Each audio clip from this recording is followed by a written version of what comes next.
नमस्कार दोस्तों, स्वागत है आपका हमारे यूट्यूब प्लेटफॉर्म स्टडी जंक्शन जी के ऑफिशियल पर। आज हम पढ़ेंगे प्राचीन भारत का इतिहास पार्ट 3। पार्ट 2 तक हमने पहले पढ़ रखा है। अगर आपको पार्ट 1 और 2 की वीडियो देखनी है तो आप यूट्यूब चैनल के प्लेलिस्ट में जाकर देख सकते हैं। तो आज हम देखते हैं प्राचीन भारत का इतिहास पार्ट 3। तो चलिए शुरू करते हैं।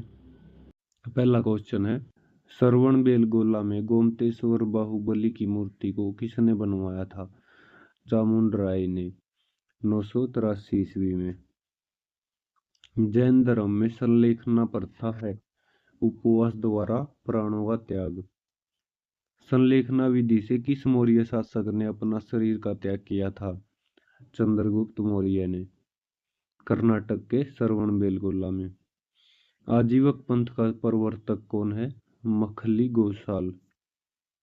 भागवत या वैष्णव धर्म के प्रवर्तक थे कृष्ण। श्रीमद् भगवद गीता लिखी गई है संस्कृत में।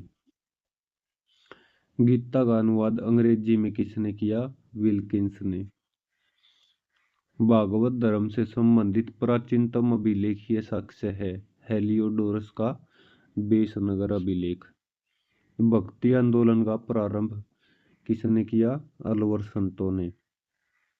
सूफी धर्म आंदोलन का विकास 9वीं सदी में। इस्लाम धर्म के संस्थापक कौन है? हजरत मोहम्मद साहब, जिनका जन्म 570 ईस्वी में मक्का में हुआ था।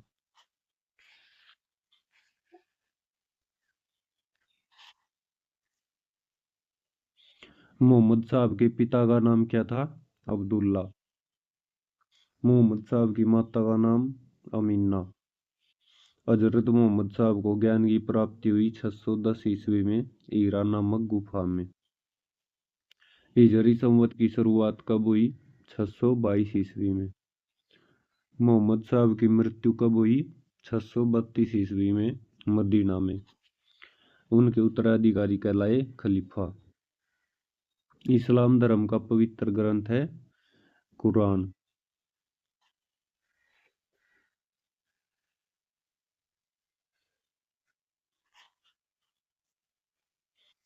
ईसाई धर्म के संस्थापक ईसा मसीह। ईसाई धर्म का प्रमुख ग्रंथ कौन सा है? बाइबिल। ईसा मसीह का जन्म कब हुआ? 4 ईसा पूर्व में बैथलेहम में। ईसा मसीह को सूली पर चढ़ाया 33 ईस्वी में रोमन गवर्नर पोंटियस द्वारा।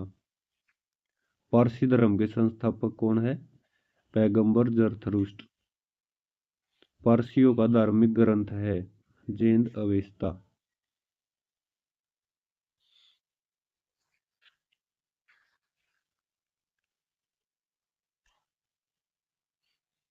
यहूदी धर्म का पवित्र ग्रंथ है तौरात।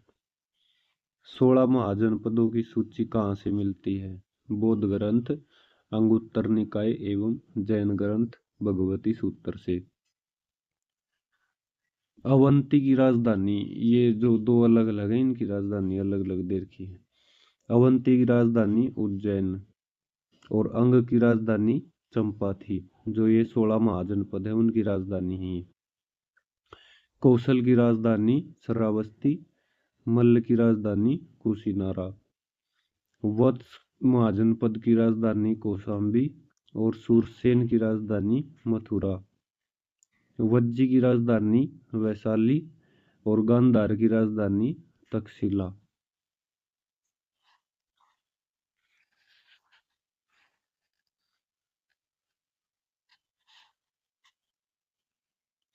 पंचाल की राजधानी अहिछत्तर और कंबोज महाजनपद की राजधानी हाटक। चेदी की राजधानी शक्तिमती, मत्स्य की राजधानी विराटनगर। कुरु महाजनपद की राजधानी इंद्रप्रस्थ और अशमक की राजधानी पोतन। मगध की राजधानी राजगृह और काशी की राजधानी वाराणसी। महाजनपद काल में अनाज रखने हेतु उपयोग किया जाता था चित्रित दूसर मर्द बांड। उत्तरी बिहार का प्राचीन नाम क्या था? वज्जी।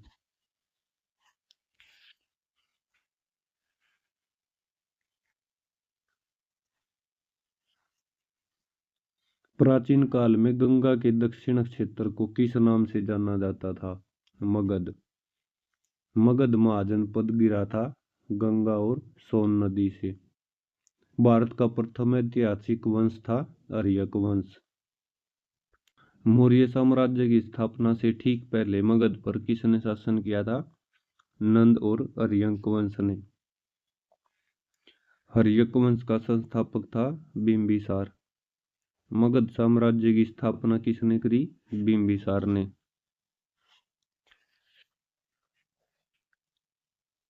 बिंबिसार मगध की गद्दी पर बैठा 544 ईसा पूर्व में।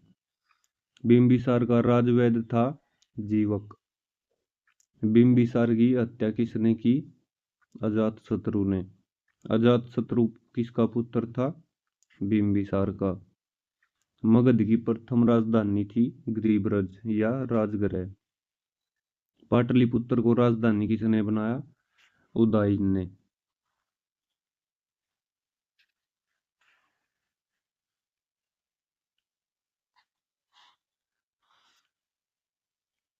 मगध की राजधानी को पाटलिपुत्र से वैशाली स्थानांतरित किया शिशुनाग ने। मगध की राजधानी को वैशाली से पुनः पाटलिपुत्र किसने स्थानांतरित किया? कालाशोक ने।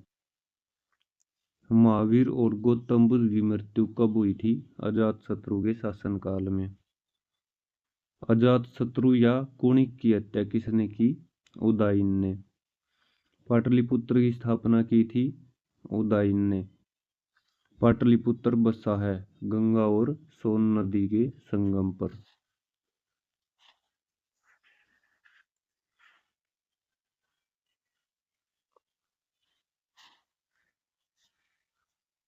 कुसुमपुर प्राचीन नाम था पाटलिपुत्र का। हर्यक वंश का अंतिम राजा कौन था? नागदशक। शिशुनाग वंश का संस्थापक कौन था? शिशुनाग। कालाशोक शासक था शिशुनाग वंश का। शिशुनाग वंश के बाद शासन किया नंद वंश ने। नंद वंश का संस्थापक कौन था? महापद्म नंद।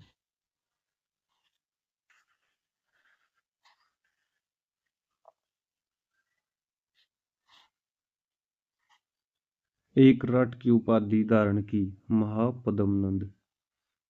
नंद वंश का अंतिम शासक कौन था? धनानंद। अगरमिज या जेंडरमिज कहा गया धनानंद को। धनानंद को पराजित कर मगध पर मौर्य वंश का शासन स्थापित किया चंद्रगुप्त मौर्य ने। अष्टाध्यायी किसकी कृति है? पाणिनि की। भारत पर प्रथम विदेशी आक्रमण किया था ईरानियों ने, अखमनी वंश के राजाओं ने।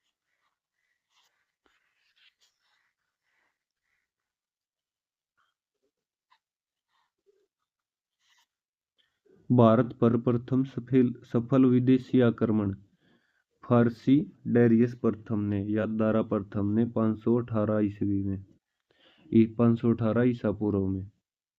भारत पर आक्रमण करने वाला पहला यूनानी कौन था? सिकंदर, जिसने 326 ईसा पूर्व में आक्रमण किया था। सिकंदर के भारत पर आक्रमण के समय मगध का शासक कौन था? धनानंद था, जो नंद वंश से संबंधित था। धनानंद समकालीन था सिकंदर का। सिकंदर का जन्म कब हुआ था? 356 ईसा पूर्व में मेसोडोनिया के पेला में। मतलब जब इसने आक्रमण किया पहला, तो उसमें ये 30 साल का था, जिसके पिता का नाम फिलिप द्वितीय था। सिकंदर मकदूनिया का राजा कब बना? 336 ईसा पूर्व में।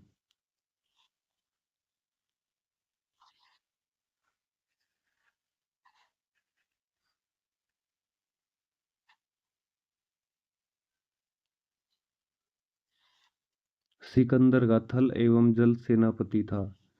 थल सेनापति था इसका सेल्यूकस निकेटर और जल सेनापति था निर्याकस।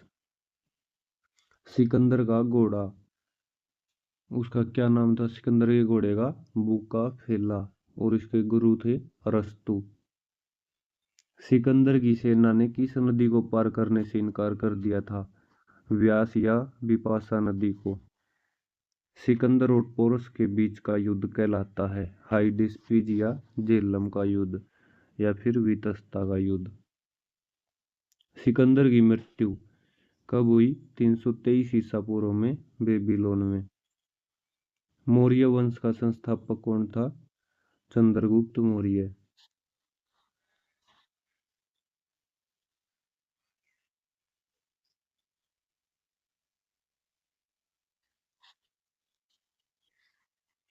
सुदर्शन झील का निर्माण चंद्रगुप्त मौर्य ने। चंद्रगुप्त मौर्य अनुयायी था जैन धर्म का। चंद्रगुप्त ने जैन धर्म की दीक्षा किससे ली थी? भद्रबाहु से। चंद्रगुप्त मौर्य के गुरु एवं महामंत्री थे चाणक्य। चाणक्य का अन्य नाम क्या था? विष्णुगुप्त या कौटिल्य। कौटिल्य रचित अर्थशास्त्र की पुस्तक किससे संबंधित है? राजनीति से, जिसकी तुलना मैकियावेली के पुस्तक प्रिंस से की जाती है।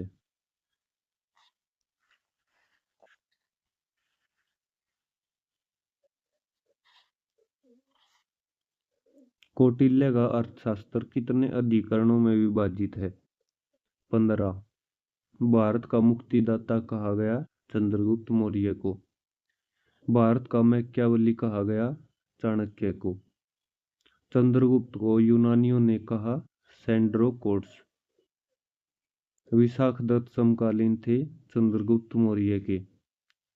मुद्रा राक्षस नाटक के रचयिता कौन है? विशाख दत्त।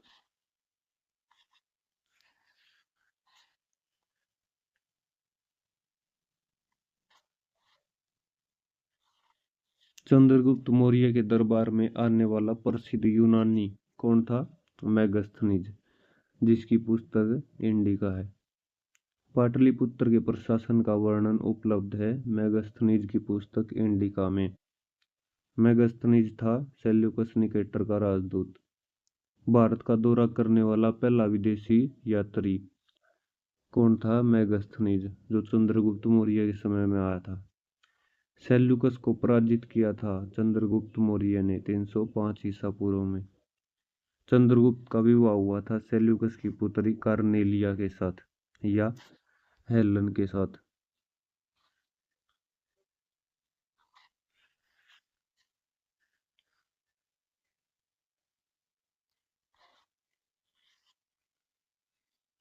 चंद्रगुप्त मौर्य ने जैन धर्म की दीक्षा ली थी जैनी गुरु भद्रबाहु से। चंद्रगुप्त मौर्य की मृत्यु कब हुई थी? 298 ईसा पूर्व श्रवण बेलगोला कर्नाटक में उपवास द्वारा, जो संलेखना विधि द्वारा। श्रवण बेलगोला में गोमतेश्वर की विशाल प्रतिमा को किसने बनवाया था? चामुंडराय ने 983 ईस्वी में। चंद्रगुप्त मौर्य का पुत्र या उत्तराधिकारी कौन था? बिंदुसार। अमित्रघात के रूप में कौन प्रसिद्ध था? बिंदुसार। डाइमेकस भारत कब आया? बिंदुसार के समय।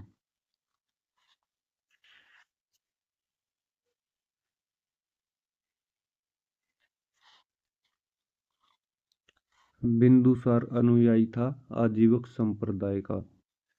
बिंदुसार का पुत्र कौन था या उत्तराधिकारी कौन था? अशोक। अशोक मगध की गद्दी पर कब बैठा? 269 ईसा पूर्व में। अशोक की राजधानी का नाम क्या था? पाटलिपुत्र। राजगद्दी पर बैठने के समय अशोक था अवंती का राज्यपाल। अशोक की माता का क्या नाम था? सुभद्रांगी।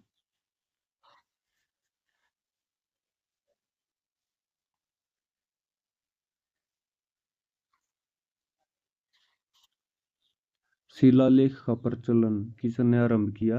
अशोक ने। अशोक के शिलालेख की खोज सर्वप्रथम किसने की? डी ने 1750 ईस्वी में। जो इसका पहला अभिलेख खोजा गया था वो था ये संख्या 14वां अभिलेख। शिलालेख में प्रयुक्त भाषा थी प्राकृत। शिलालेख में प्रयुक्त लिपि कौन सी लिपि थी? ब्राह्मी, खरोष्ठी, ग्रीक तथा अरमाइक लिपि। सर्वाधिक यूज हुई थी ब्राह्मी लिपि। खरोष्ठी लिपि लिखी जाती है दाएं से बाएं। ब्राह्मी लिपि लिखी जाती है बाएं से दाएं।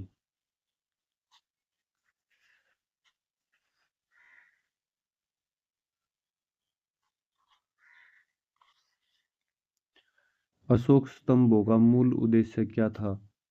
धर्म नीतियों या बौद्ध धर्म का प्रचार प्रसार करना। अशोक ने बौद्ध धर्म के प्रचार के लिए श्रीलंका किसको भेजा था? पुत्र महेंद्र एवं पुत्री संघमित्रा को। अशोक का सिंह स्तंभ स्थित है सारनाथ में। अशोक का सबसे लंबा स्तंभ लेख कौन सा है? 7वां। अशोक के अभिलेख को सर्वप्रथम किसने पढ़ा था? जेम्स प्रिंसेप ने 1837 ईस्वी में। अशोक का सबसे छोटा स्तंभ लेख रूमिन देई। ये हमारा आज का लास्ट प्रश्न है। अशोक का नाम अशोक है, मतलब अशोक का नाम जो अशोक हम जानते हैं ये किस अभिलेख में यूज हुआ था? मॉस्की एवं गुर्जरा अभिलेख में। जो मॉस्की का अभिलेख है ये आंध्र प्रदेश से मिला था और गुर्जरा अभिलेख मध्य प्रदेश से मिला था। तो ये थे आज के हमारे प्रश्न। आज हमारा इतिहास, प्राचीन भारत का इतिहास पार्ट 3 कंप्लीट। और इससे आगे का हम इसका पार्ट 4 भी हम जल्दी लेके आएंगे। तो आज की हमारी क्लास यहीं समाप्त होती है। सभी को जय हिंद, जय भारत, नमस्कार।